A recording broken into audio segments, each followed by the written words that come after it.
Sa ilalim ng karagatan na sumasaklaw sa mahigit 2/3 ng ating planeta ay nagiging malawak na lugar para sa kahangahangang misteryo kung saan mahigit sa 80% ng karagatan ay naghihintay na masisilayan. Ito ang naging tulay para mas lalong lakbayin ng mga eksperto ang ilalim ng dagat.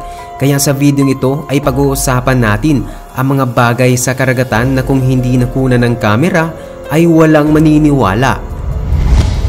Number 10. The Titanic. Ang paglubog ng Titanic ay isa sa pinakakilalang kalamidad sa kasaysayan. Kamakailan lumitaw ang bagong footage mula sa pook ng karambola na nangyari noong 1912, unang nasuri sa loob ng 14 na taon. Ang nakakakilabot na mga larawan ay nagpapakita na nasa masamang kalagayan na ang barko at tila'y unti-unting nalalagas. Ang kilalang ocean explorer na si Victor Vescovo at ang kanyang koponan ay nagsagawa ng ekspedisyon sa loob ng 8 araw na umabot ng 12,000 na talampakan sa ilalim ng karagatang Atlantiko. Gumagamit sila ng isang espesyal na disenyo ng submersible na kayang tiisin ang matindi at maalon na kapaligiran at presyo ng dagat. Ang pangunahing layunin ay kumukuha ng mga bagong footage para sa paparating na dokumentaryo ng National Geographic. Bagamat hindi ito ang unang pagkakataon na nakatagpo ang koponan ng labing ng barko, ngayon lang sila nagulat sa lawak ng pagkaagnas ng kanilang nasaksiyan sa nagdaang dekada.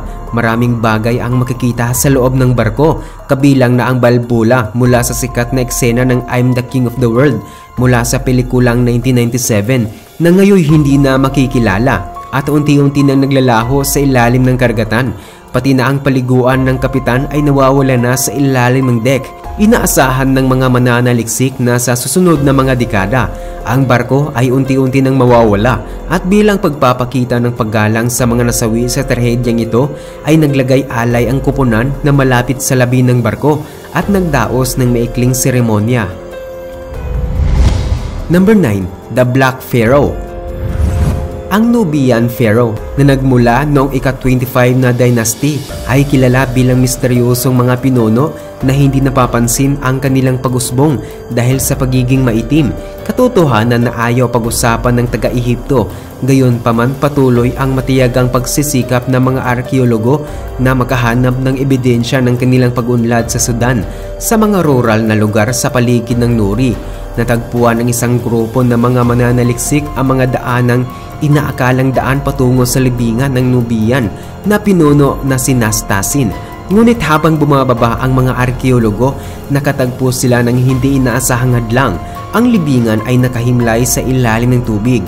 Upang malampasan ang hamong ito, pumasok ang mga underwater archaeologists na pinangunahan ni Piers Paul Kitzman upang magbigay ng tulong at dito nakita ng mga eksperto ang libingan. Inulat ni Kitzman ang kwarto ng libingan na binubuo ng 3 silid na may maraming golden na estatwa. Bagamat komplikado ang unang pagsusuri dahil sa mataas na antas ng tubig, ang pagkatuklas sa libingan ay itinuturing na pruweba kung paano naging maunlad ang pamumuhay ng Nubian Pharaoh. Number 8. The Bermuda Triangle. Sa rehiyon ng karagatang Atlantiko ay nababalutan ng misteryo sa loob ng maraming dekada na kilala para sa misteryosong pagkawala ng maraming barko at eroplano. Naging kilala ang Bermuda Triangle bilang ang pinakamisteryosong bahagi ng dagat. Ang sahig ng karagatan ng enigmatikong ito na hugis triangulo ay nagtatampok ng iba't ibang anyong lupa, kabilang ang malawakang kapatagan sa ilalim ng tubig at maraming malalaking bato na bumubuo ng mga kayamanang hindi pa natutuklasan. Isa sa kakaibang misteryo ay may kinalaman sa mga gas deposits na nakunan sa isang yelo tulad ng substances. Ang pagpapakawala ng mga hydrates na ito ay maaaring lumikha ng malalaking gas na kayang magpalubog ng mga barko. Bagamat posible ang teoryang ito, ay hindi pa itutuwirang napapatunayan bilang sanhi ng pagkawala ng mga sasakyan sa loob ng Bermuda Triangle. Bukod dito, nakatago sa ilalim ng tubig ng triangle ang Puerto Rico Trench, ang pinakamalalim na bahagi ng karagatang Atlantiko. Ang kakaibang lalim nito at hindi pa nasuring lugar ay naging daungan sa mga siyentipikong pagsasaliksik. Ang malalim na karagatan ng Bermuda Triangle ay may maraming hindi pa natuklasang lihim na siyang ikinasabik ng mga siyentipiko upang masuri ng maayos ang lugar. Number 7. 17th century warship. Noong 2019, natuklasan ng mga underwater archaeologists mula sa Sweden ang mga labi ng isang lumubog na barkong pandigma mula sa ika-17 na siglo sa Baltic Sea malapit sa Vaxholm. Ayon sa proyektong pinangunahan ni Jim Hansen, ang natuklasang sasakyang pandigma ay malamang ang isa sa mga barkong pandigma na ipinagawa ni Haring Gustavus Adolphus noong ika-17 na siglo. Kaya laging gulat ng diver noong matuklasan ang barkong ito. Ang Vasa ay isang pangunahing sasakyang pandigma na nagpapadama ng takot sa kalaban, ay nakaranas ng trahedya sa unang paglalakbay noong Agosto 1628. Sa kabila ng kanyang kahangahangang laki na 70 metro na may 64 na kanyon, ang kamalian sa construction ang nagdulot sa paglubog nito matapos lamang maglakbay ng 1 kilometro. Ngayon ay maingat na inayos ang Vasa at dinala sa isang museum sa Stockholm. Sa kaparehong panahon, 3 iba pang barko, ang Apple, Cronin at Scepter ay ginawa rin. Ang ebidensyang kasaysayan at pagsusuri sa mga sampol ng barko ay nagpapahiwatig na ang lahat ng mga sasakyang ito ay sinadyang nilubog matapos ng kanilang decommissioning. Ayon sa masusing pagsusuri, nagpapakita na ang natuklasang barko ng kupunan ng pananaliksik ay magkatulad pala sa Apple. Hindi tulad sa sikat na Vasa, ang Apple ay itinuturing na kapareho sa Vasa at nananatiling nakahimlay sa ilalim ng dagat. Number 6. Cries of Abyss.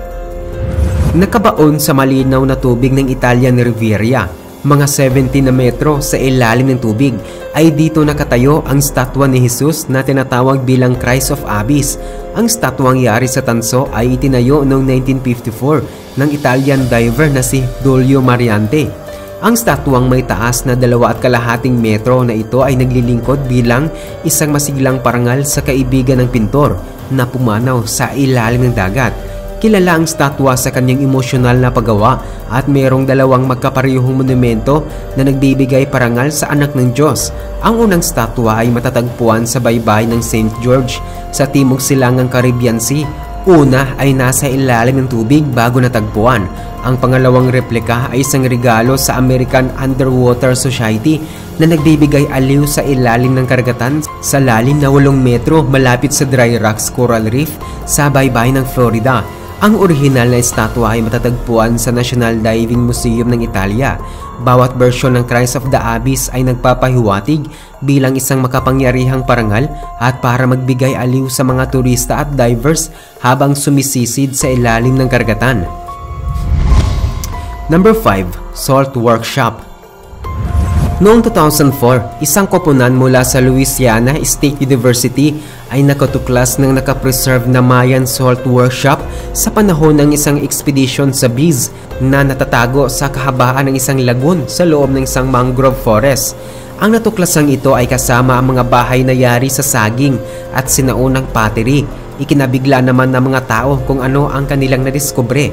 Ang mga paglalagyang natagpuan sa workshop na ito ay nagpapakita ng kahangahangang standardized na proseso ng isang produksyon. Iniisip ng mga mananaliksik na ang mga lalagyang ito ay ginagamit kung paano kumuha ng asin sa pamamagitan ng pagkulo ng tubig dagat. Isang gawain na may praktikal at ekonomikong kahalagahan para sa mga Maya noong unang milenyo. Bukod sa pagiging raw material, ang asin ay ginagamit ring pera bilang transaksyon. Ang kasanayan ng mga Maya sa pagkuha ng asin ay hindi lamang isang kapaki-pakinabang na kasaysayan kundi isang estratehikong galaw na nag-contribute sa kanilang ekonomikong kahalagahan sa gitna ng mga kapanahonang sibilisasyon. Ang archaeological na pagsisiwalat na ito ay naglalarawan ng pagiging matalino at malikhaing paraan kung paano umusbong ang mga sinaunang lipunan sa ekonomiya. Number 4. Animals Chain. Noong 2019, isang grupo ng mga divers ang nagtungo sa isang kahangahangang pagsusuri sa tubig na malapit sa Kyoka, Indonesia na kilala sa kanyang kagandahan. Bagamat kilala ang lugar sa malinaw na tubig at iba't ibang yaman ng karagatan, ang mga divers ay nakatagpo pa rin ng nakakatakot na bagay sa ilalim ng tubig. Isang nakakadurog pusong bangungot ang natagpuan sa kahabaan ng karagatan. Mga hawla na naglalaman ng 2 dugong at ang kanyang anak. Ang kalagayan sa loob ng mga hawla ay kahabag-habag at ang buntot ng ina ay nakatali pa na nagiging sanhi ng kanyang pagkakulong. Ang mga dugong ay malapit na kamag-anak ng manatis. Dahil sa kakaibang pagtuklas ay isinamantala ang mga hayop upang makaakit na mga turista kapalit ang pera. Subalit naawa ang mga mangingisda at pinakawalan na lamang ang mga hayop. Sa susunod na mga araw ay inulat ng otoridad na huwag pakikialaman ang mga dugong sapagkat nanganganib na ang kanilang bilang at pabayaan na lamang silang mamuhay ng payapa sa ilalim ng dagat. Number 3. Underwater Structures of Zakynthos. Kamakailan, ang mga pagsasaliksik na inilathala sa Journal of Marine and Petroleum Geology ay nagbukas ng isang mas nakakaakit na katotohanan tungkol sa mga estruktura sa ilalim ng tubig. Sa kabaligtarang paniniwala, ang pinagmulan ng lugar ay hindi ang lumubog na lungsod na winasak ng mga malalaking alon, kundi isang likas na geological na pangyayari na nagmula noong panahon ng Pliocene, mga 5 milyong taon na ang nakakaraan, na kung saan ay nakunan ng mga divers. Natuklasan ng mga divers ang lugar at dumaan ito sa masusing pagsusuri ng mga eksperto gamit ang advanced techniques tulad ng X-ray at microscopy.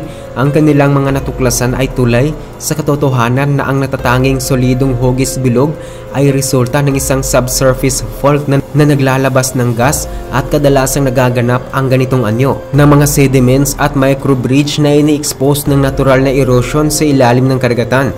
Ayon naman sa koponan ng pananaliksik na ang geological na pangyayaring ito sa shallow waters ay nagbibigay ng mahalagang kaalaman sa mga dinamikong proseso sa mundo sa loob ng milyong taon.